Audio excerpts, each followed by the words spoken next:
YouTube kanalıma ve mutfağıma hoş geldiniz. Bugün ağızda eriyen, damağa yapışmayan, çok lezzetli, çok sağlıklı, çocuklarınız için de kan yapıcı, enerji verici güzel bir tatlı yapacağız. Buyurun yapımını görelim. Malzemeleri de görüyorsunuz. Yapım aşamasında neler kullandığımı da anlatacağım. Şimdi öncelikle uygun bir tavanın içine 1 yemek kaşığı dolusu tereyağını ve küçük bir çay bardağının yarısı kadar yaklaşık 4 yemek kaşığı kadar da zeytinyağı kullandım. Dilerseniz çiçek yağı kullanabilirsiniz. Tavayı ocağa alıyorum.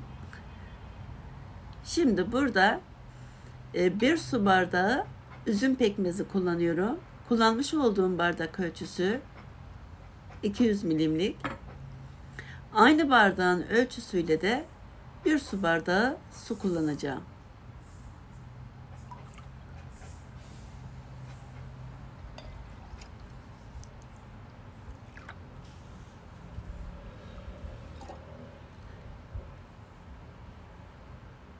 Şimdi bunu güzelce karıştıralım.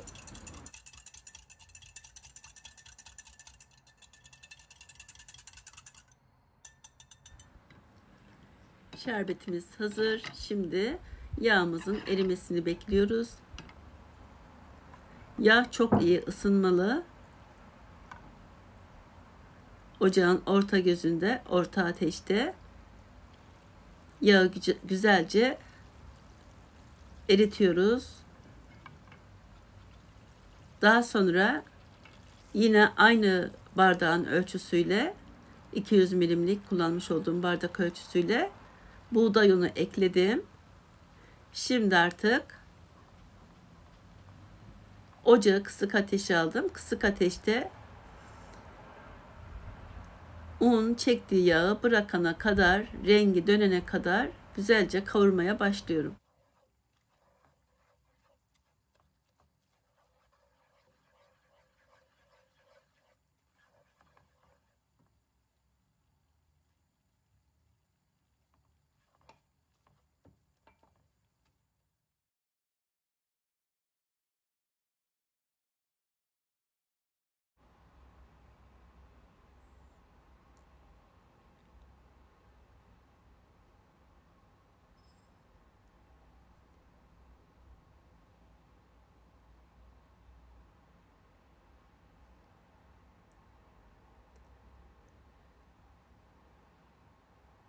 Evet, gayet güzel.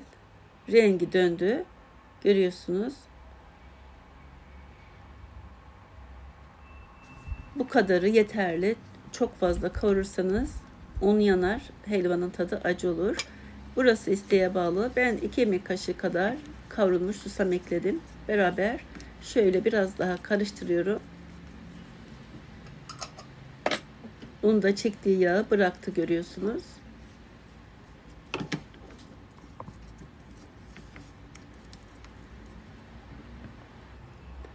Artık hazırlamış olduğumuz şerbeti ekleyebiliriz.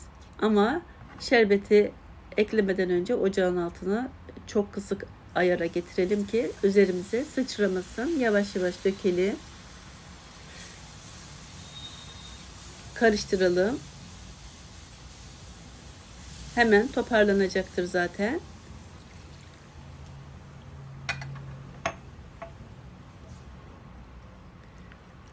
Zaten tereyağıyla pekmezin buluşmasından harika bir lezzet ortaya çıkıyor. Mis gibi de kokular yayılmaya başladı şu anda.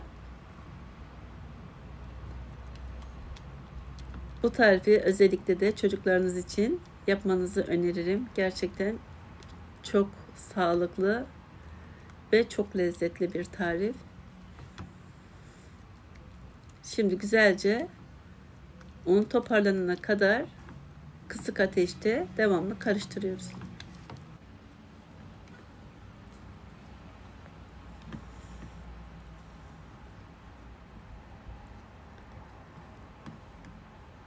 İpek gibi oldu. Ağızda eriyen, çok lezzetli, harika bir tarif.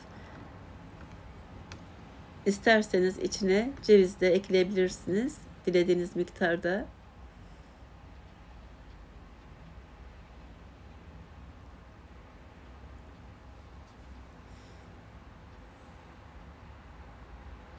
Evet, bu şekilde güzelce şerbetini çektirdim. Gayet güzel oldu. Cevizi öncesinde eklemedim ki yumuşamasın, kıtırlığı geçmesin diye. Şöyle ocaktan almaya yakın ekledim. Geri kalanını da üzeri için servis yapacağım.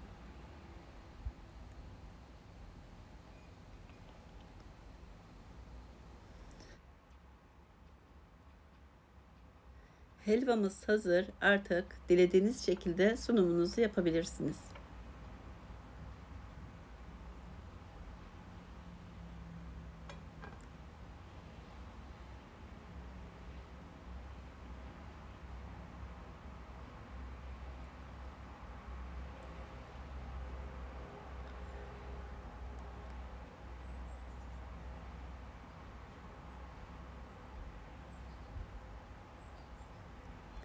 İsterseniz bir silikon kalıpta sunumunuzu yapabilirsiniz. İsterseniz dondurma kaşığıyla alıp tabaklara servis yapabilirsiniz veya 2 kaşığın yardımıyla şeklini verebilirsiniz. Bugün de böyle olsun şekli.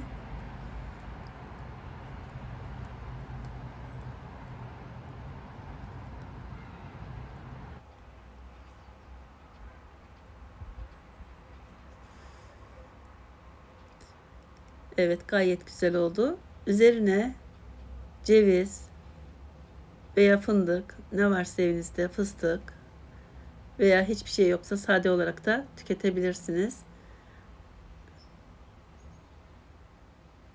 Buraya kadar da izliyorsanız lütfen beğeni tuşuna basıp abone olursanız da sevinirim.